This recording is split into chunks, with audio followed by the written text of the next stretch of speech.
qiimo dhaca ku yimid birta Itoobiyaanka waxa uu keenay in culimadu maanta ay kaga hadlaan khudbadihii salaada masaajidka taasi oo ay ka dalbadeen dadka ganacsatada ah in ay sida sarifku marka horeba ahaan jiray si u dhow in ay ku sarifaan ama sida sharcigu uu yahay. waxa kale oo culimadu ay ku booriyeen dadka in ay lacagta shilin Somalilandka adeegsadaan isla markaasina ay iska daayaan lacagaha ay wadamada kale leeyihiin ee iyadu markaasi meelo kale ama bangiyo kale ay maamulaan taasoo khasaare iyaga ganacsigooda u keenay. Sheekh Cabdullaahi Sheekh Cali Jawhar oo ah Sheekhul Beledka gobolka Awdal aadna looga yaqaan guud ahaan dhulka Soomaalida ayaa arintaasi isagu ka hadlay waxaanu ganacsatada ka dalbay in ay si dhaqso ah arintaasi go'aan uga gaadhaan. waxaanu sheegay in aan lagu ciyaarin lacagta uu wadanku leeyahay oo ay markaasi tixgeliyaan. waxaanu sheegay sheekhu oo isagoo arrimahaas ka hadlaya uu yiri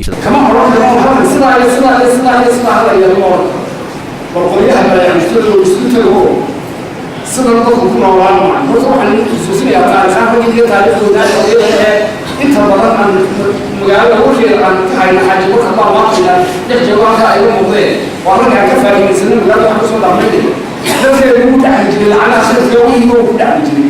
تليان يقول عملي يعني صار تري كذا سكان حسنا ولا تليان كلام ما كل تليان كعينا، لينا من الجسترون من هذا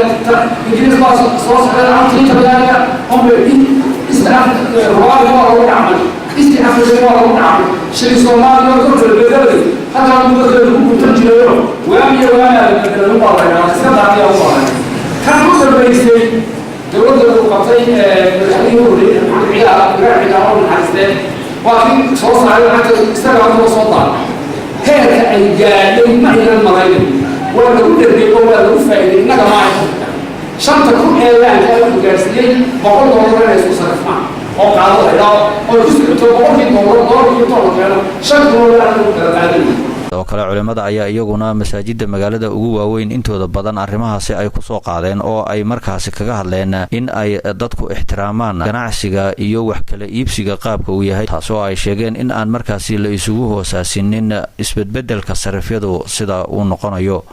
Xasan Ciise, Universal TV, Borama.